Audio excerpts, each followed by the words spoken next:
ఒకటవ కొరింథీయులకు 12.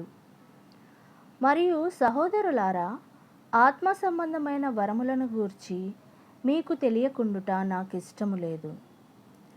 మీరు అన్యజనులై ఉన్నప్పుడు మూగ విగ్రహములను ఆరాధించుటకు ఎటుపడినా అటు నడిపింపబడితిరని మీకు తెలియను.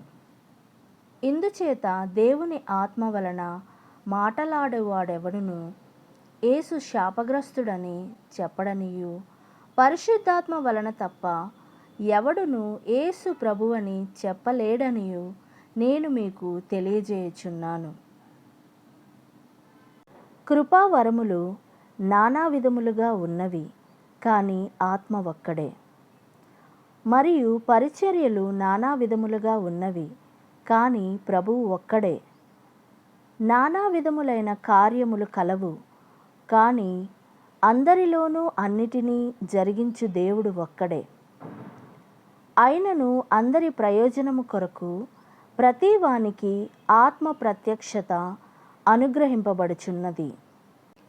ఎలాగనగా ఒకనికి ఆత్మ మూలముగా బుద్ధివాక్యమును, మరి ఒకనికి ఆ ఆత్మననుసరించిన జ్ఞానవాక్యమును, మరి ఒకనికి ఆ ఆత్మ వలననే విశ్వాసమును, మరి ఒకనికి ఆ ఒక్క ఆత్మ వలననే స్వస్థపరచు వరములను, మరి ఒకనికి అద్భుత కార్యములను చేయు శక్తియు, మరి ఒకనికి ప్రవచన వరమును, మరి ఒకనికి ఆత్మల వివేచనయు, మరి ఒకనికి నానావిధ భాషలను, మరి ఒకనికి భాషల అర్థము చెప్పు శక్తియు అనుగ్రహింపబడి ఉన్నవి.